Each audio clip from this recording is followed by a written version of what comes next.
So the subject of the shi'ur is the status of a woman in a Jewish religion. And before we start, I would like just to take a few minutes with you, and I would like to ask you, each one, honestly, what do you think the Jewish religion look? How do they look at a woman, in your opinion, before we start? Good. What do you mean the Jewish religion? It's a Jewish religion. We're Jewish. In the Torah? Or Torah, only Torah. I don't understand. I'm Jewish. Jewish is Torah. I don't go according to any other law. There is one Torah. There is no other Torah. There is only one law. So you think, and many people, I'm going to bring few verses that sounds actually as a derogatory.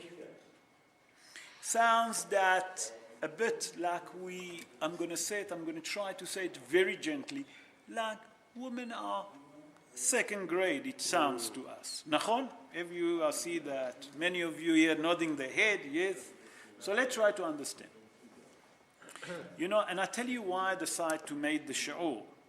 Because many people, when I say many people, men and women ask me. And a matter of fact, I think it was 6 months ago, a lady asked me, tell me, you as a religious, she didn't know that I'm a rabbi, you think that we women different to men? I said, definitely. I saw that her eyes already getting fired. She said to me, so you treating us as a second degree person? I said, I didn't say that. You asked me, are you different? Nachon? She said, yes. I say, you are different. And then she continued and she asked me, and now that's how I'm going to decide to go with us. So we have to understand, and today, Be'ezrat Hashem, I'm going to try to prove that women have a different level in a Jewish religion. That the status of a Jewish woman, when you take it home, I know that Brian told me that after every show, he discusses it with his missus. It's very important. I know that also Liron sometimes told me that he also quite often discusses it. It's very important. And today I want you to pass that message. Please, I'm asking you guys, please pass that message. So these few verses in Hazal that make us think, or make other people think like we are chauvinistic. For example, let's start with Birkot HaShahar. Nachon? And Birkot HaShahar, what do we say? Shelo asani isha. How do you say it in English? Didn't make me a woman. Didn't make me a woman. That sounds like a derogatory. You agree with me? No. No? Well, you can, I suppose. Well, let's see. It's not that. I mean, it might sound like it, but that's not what it means. It sounds like this, obviously. Yeah.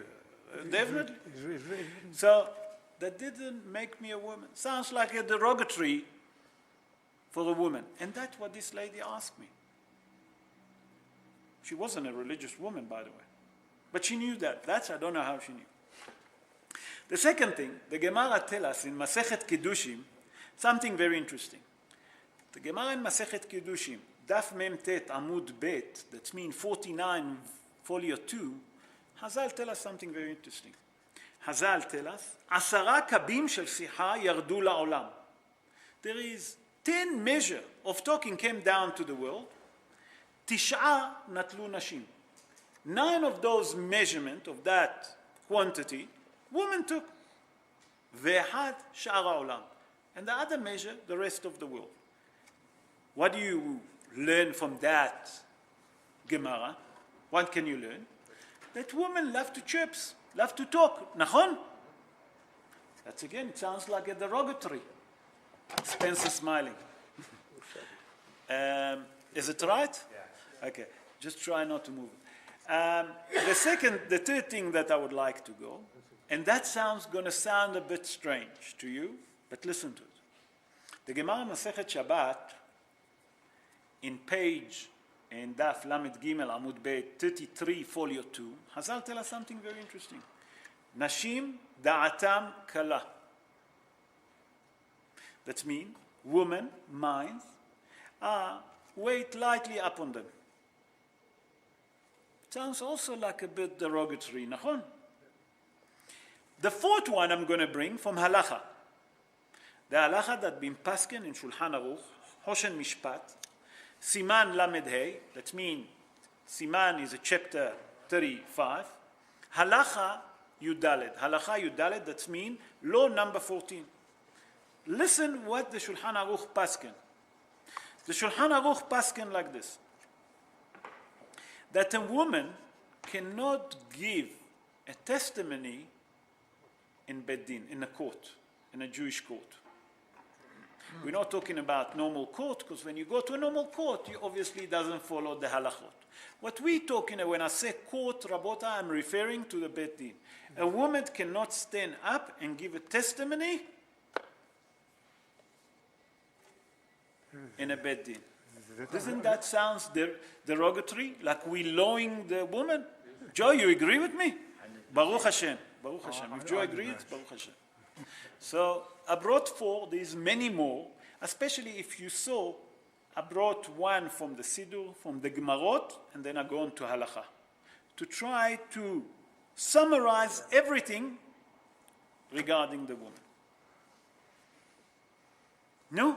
Rabotai, what would you say? So, is our religion chauvinistic or not? Definitely Sounds like. Nachon? I agree with Bro. If I would hear it first time, if I wouldn't study it, I agree with all of you. This is chauvinistic religion, has v'shalom. Has v'shalom to say it. We'll see now why. Yes? A woman can't go and lay charge at the Beit Din. No, I didn't say that. No. I didn't say that. I say a woman cannot give a testimony at the Beit Din to lay a charge. Tell me if has v'shalom, the husband, lift up his hand on his wife, what she must say still. You're right. Has v'shalom. I didn't say that. No.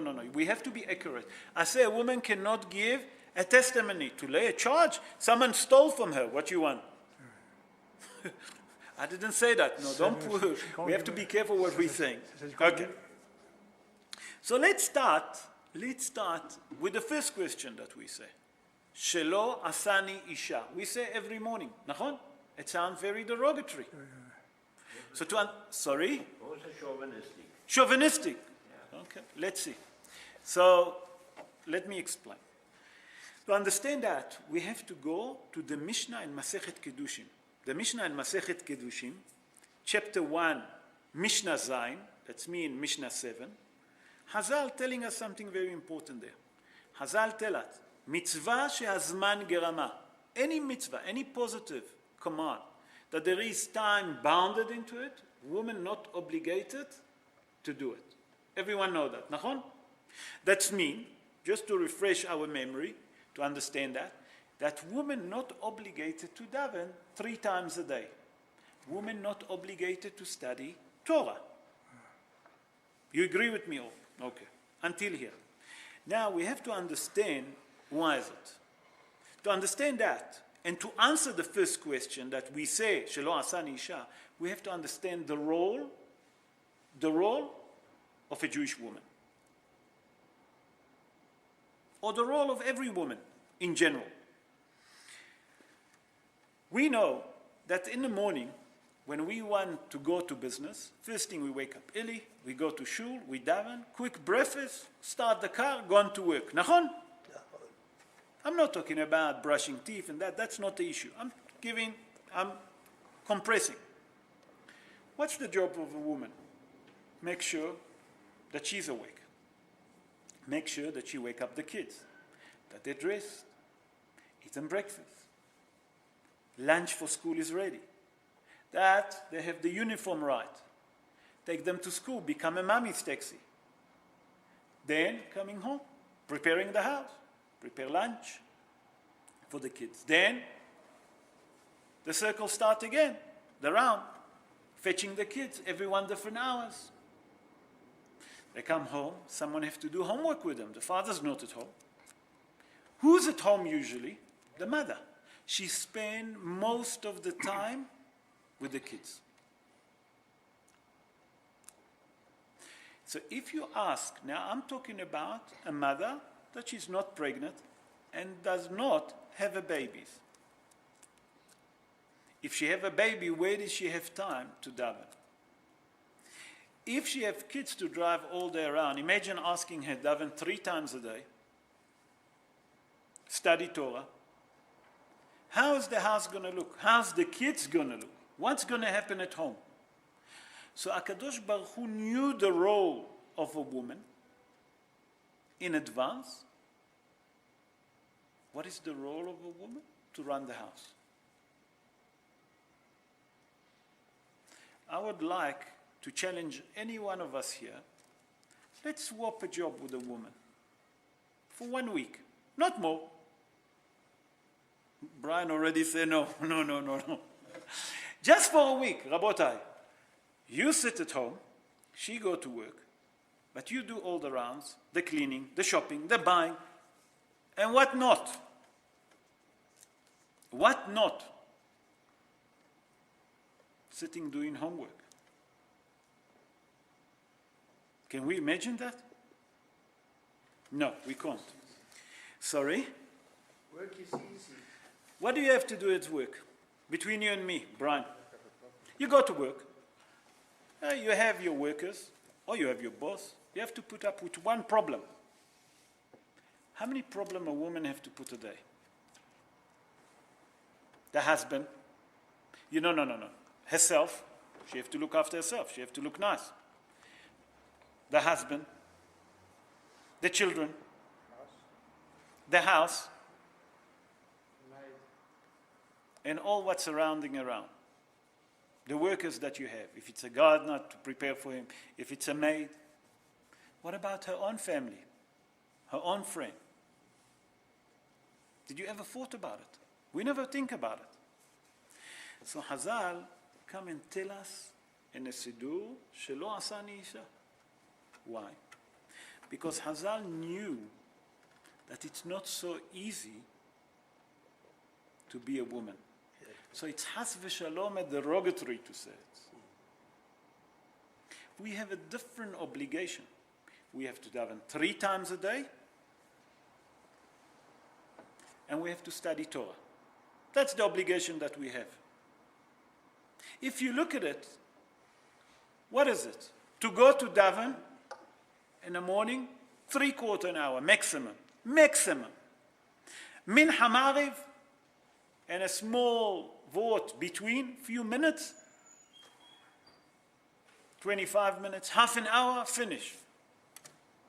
A shi'ur, half an hour, 3/4 an hour.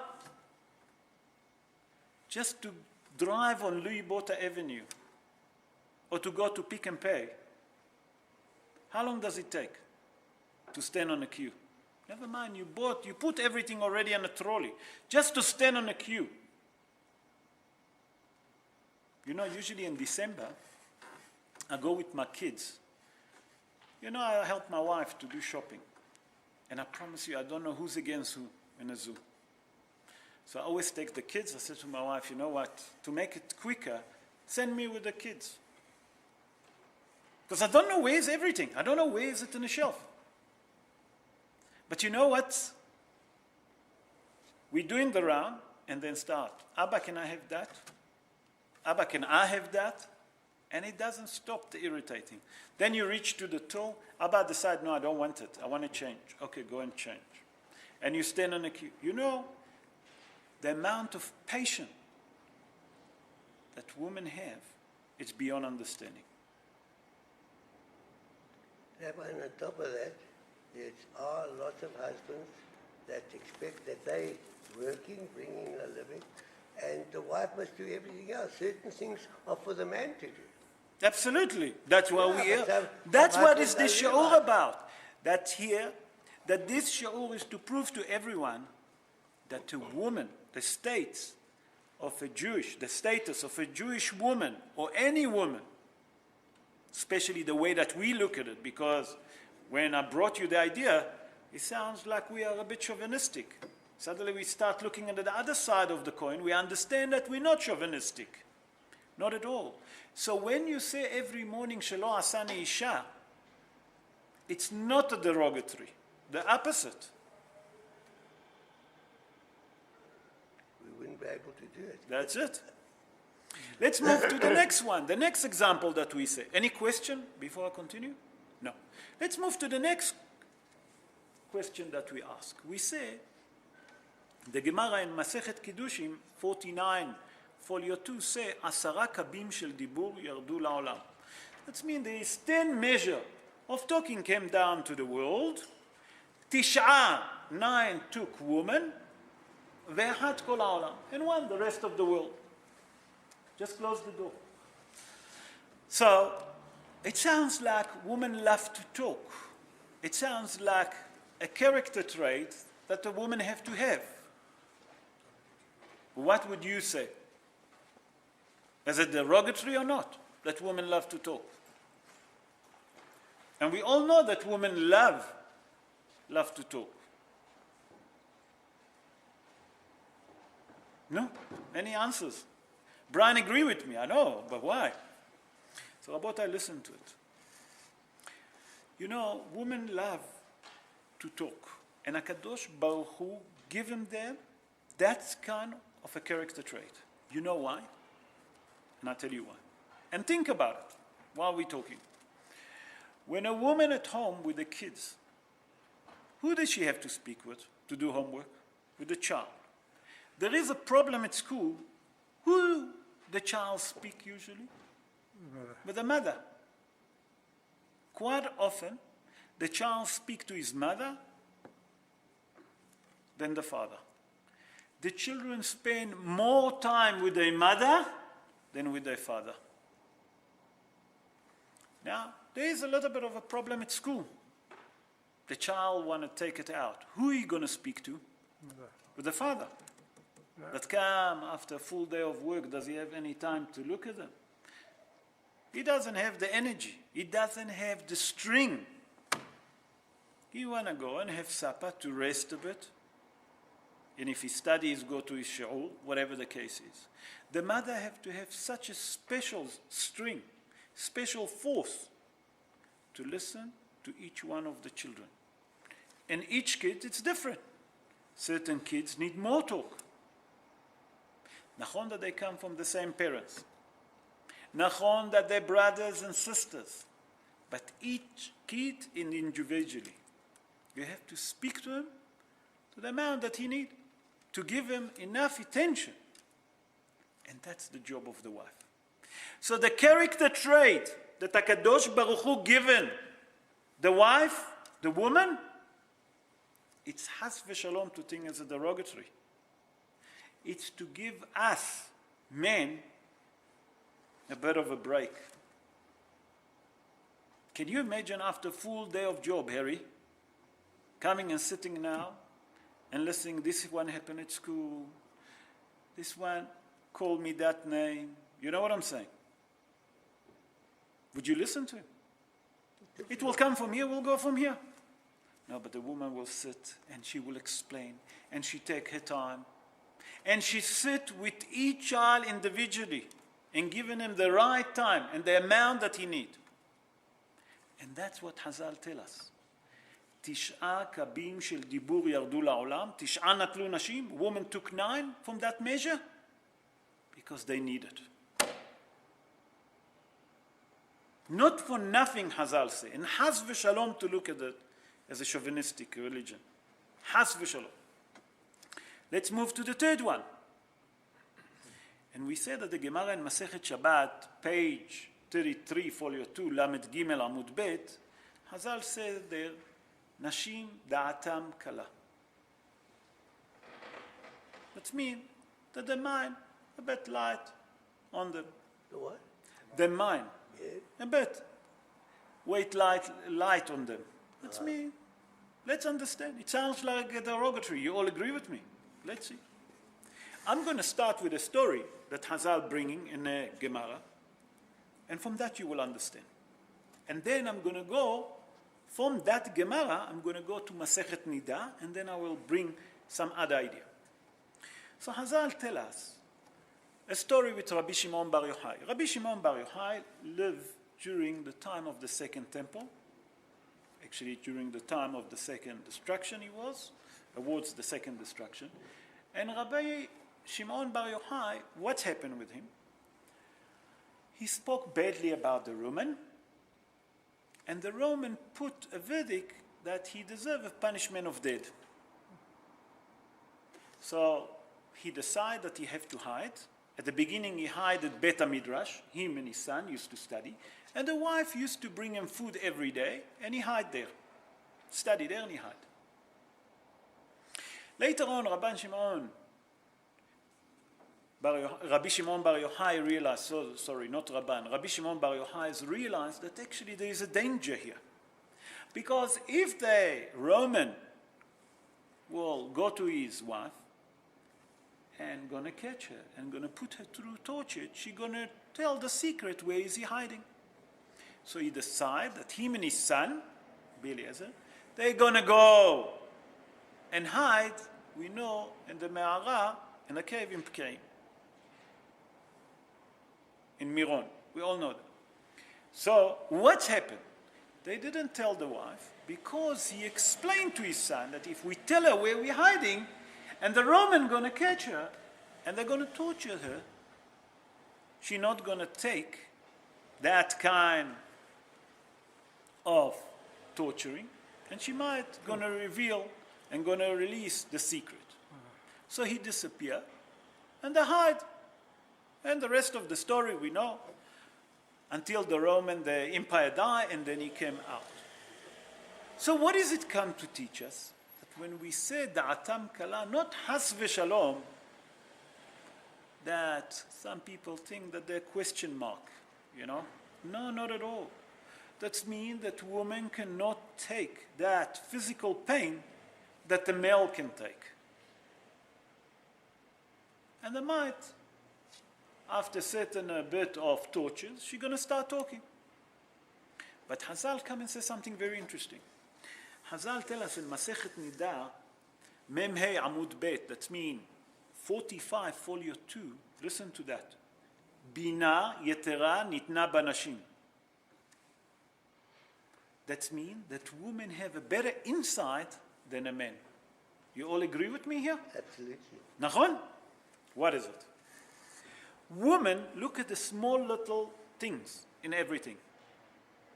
And HaKadosh Baruch Hu given them, they given her, even if she get a little information, with that information she make a great concept from it. Nice idea. That means she can be in a kitchen, and you and your future partner can sit in a lounge and talk business, and she never saw him. She's just listening to you and your future partner talking. And when he left, she'll tell you, listen, don't do business with him. You agree with me, Ari? I see that you know that. I'll tell you why. You know what is it? Because women have a special insight. What is that insight? That they look at the little thing of everything. And that's the chokhmah. That man doesn't have it. Women have a special insight that men doesn't have. Men look at a bigger picture. The business deal is that, I'm going to be a millionaire, and it's finished. The woman just listen from the background. Harry, don't do that deal with him. This man is not for you. How do you know what you know? She have the instinct. HaKadosh Baruch Hu given woman bina yetera.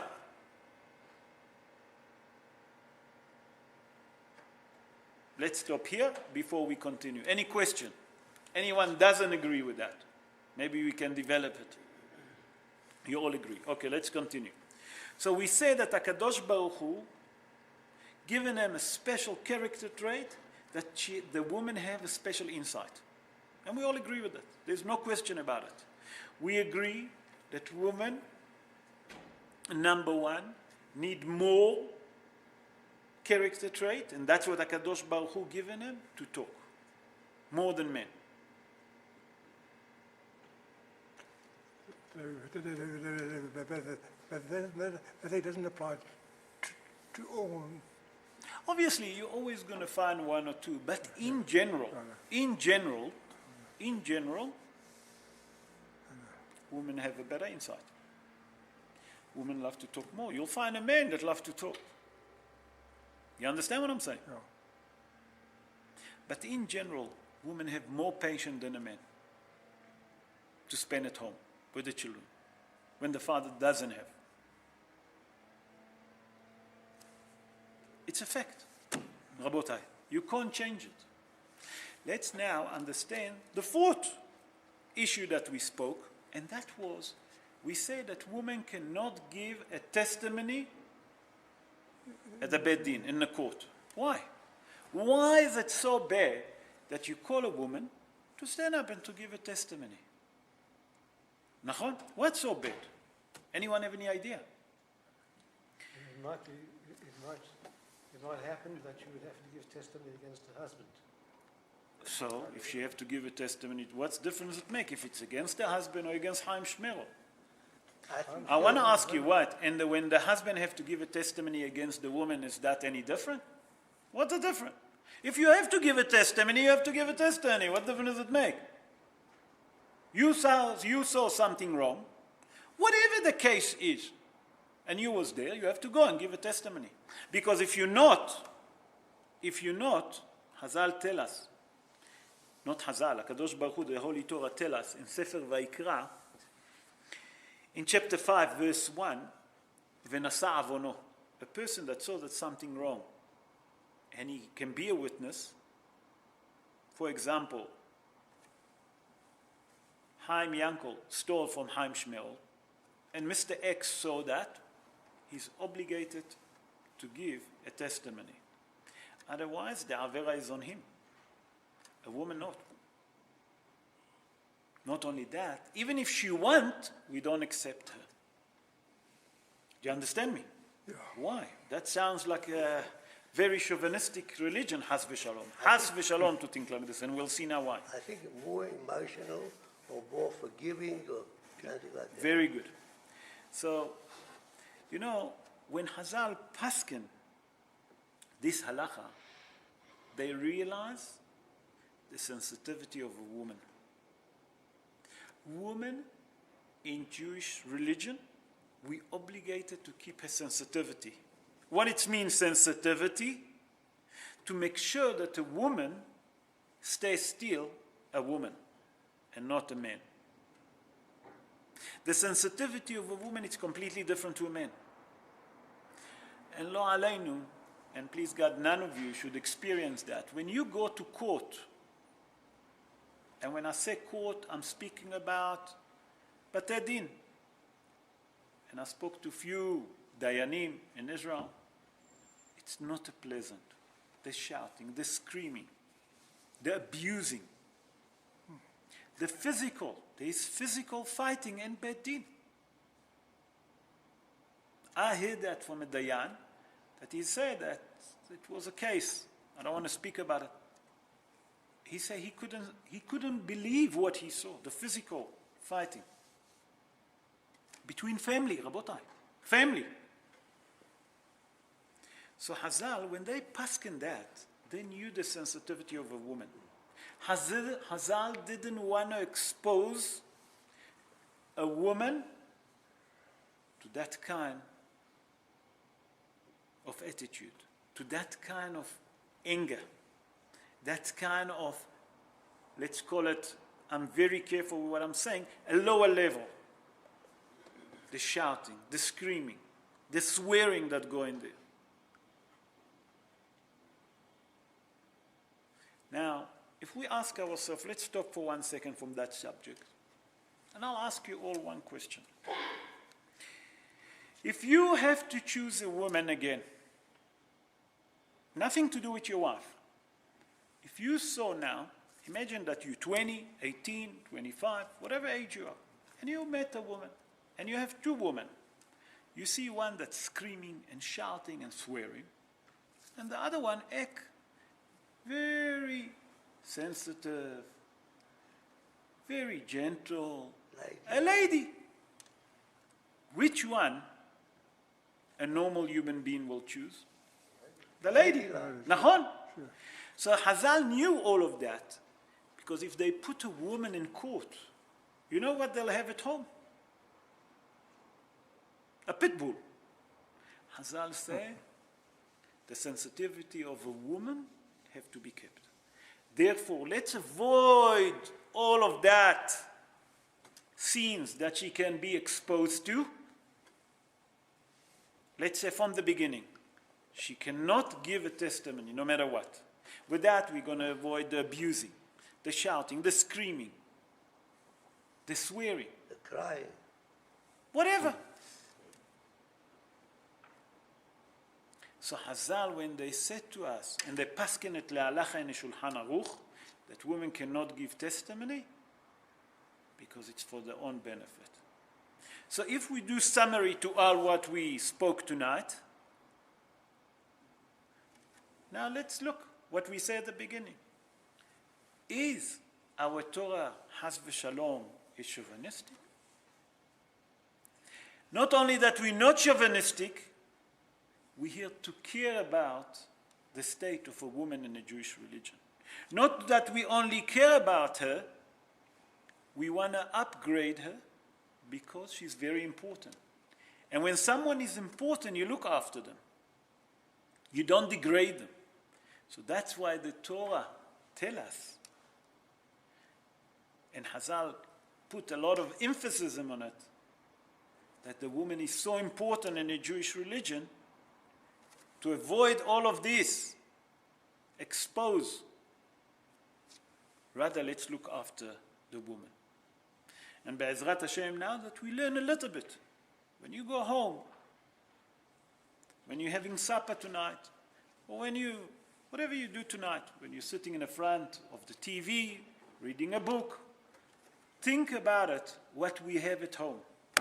And to try to appreciate the woman that we have at home.